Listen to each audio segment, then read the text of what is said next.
Assalamualaikum warahmatullahi wabarakatuh. Saya Siti Munawaroh, NPM 20510103660. Di sini saya akan mempresentasikan tugas UTS Ekonomi Sumber Daya Alam dan Lingkungan dengan tema sumber daya alam yang dapat diperbaharui dan yang tidak dapat diperbaharui. Dengan dosen pengampu Bapak Alif Rahman Setyanto, SEME. Sumber daya alam yang dapat diperbaharui dan yang tidak dapat diperbaharui. 1. Pengertian sumber daya alam yang dapat diperbaharui. Sumber daya alam yang dapat diperbaharui merupakan jenis sumber daya yang tersedia di alam atau bisa diolah oleh manusia dan jumlahnya berlimpah, sehingga bisa dipakai sesering mungkin.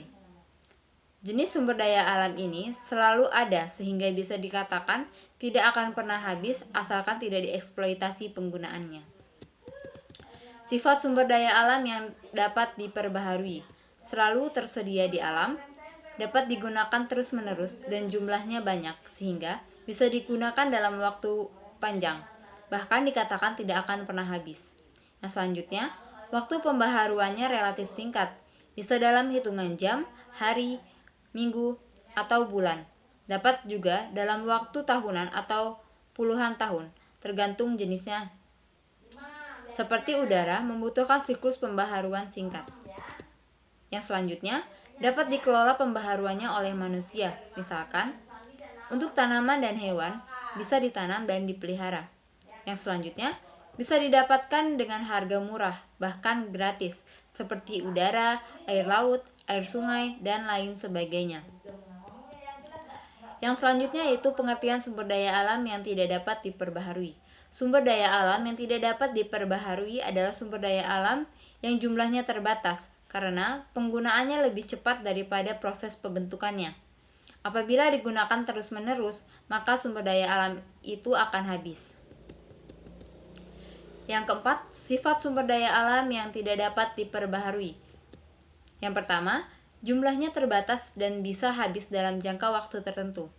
Yang kedua, waktu pembentukannya sangat lama, bisa mencapai puluhan hingga ratusan tahun sehingga tidak bisa diperoleh dalam waktu singkat. Yang selanjutnya, proses pembentukannya berpengaruh pada lingkungan sekitar. Apabila lingkungan tidak mendukung, maka pembentukannya mungkin saja tidak akan berhasil, sehingga tidak bisa dinikmati lagi walaupun sudah melewati ratusan tahun. Yang keempat, keadaan geografis sebuah wilayah sangat berpengaruh pada pembentukannya. Misalnya, minyak bumi yang terbentuk di bawah permukaan laut. Yang selanjutnya itu ada pengelolaan sumber daya alam. Dalam pengelolaan sumber daya alam, kita memiliki tujuan yang sama, yaitu agar terus tersedianya sumber daya alam yang dapat diperbaharui ataupun yang tidak dapat diperbaharui. Menghemat dan meminimalkan penggunaan sumber daya alam yang tidak dapat diperbaharui serta mencari substitusi dari sumber daya alam yang tidak dapat diperbaharui. Kita dapat melakukan banyak cara dalam mengelola sumber daya alam. Salah satunya adalah pembuatan waduk sebagai pengelolaan air bersih, pembuatan hutan lindung, membangun peternakan untuk hewan yang dijadikan bahan makanan, membuat hutan produksi, pertanian dan perkebunan tanpa menggunakan lahan hutan serta menggunakan bahan bakar alternatif lain seperti biosolar dalam penghematan sumber daya alam yang tidak dapat diperbaharui. Analisis keekonomian, proyek perusahaan minyak dan gas bumi, studi kasus ABC Oil. Analisis resiko dan dampak yang terkait dengan pengusahaan migas. Energi migas masih menjadi andalan utama perekonomian Indonesia, baik sebagai penghasil devisa maupun pemasok kebutuhan energi dalam negeri. Namun di sisi lain, pengusahaan migas merupakan usaha yang memiliki resiko tinggi. Karena sifatnya, setiap pengusaha migas menginginkan pengembalian keuntungan yang lebih tinggi dari usaha tersebut. Sesuai dengan prinsip ekonomi, suatu usaha akan dilakukan apabila laju pengembalian investasinya melebihi biaya pengadaan modal.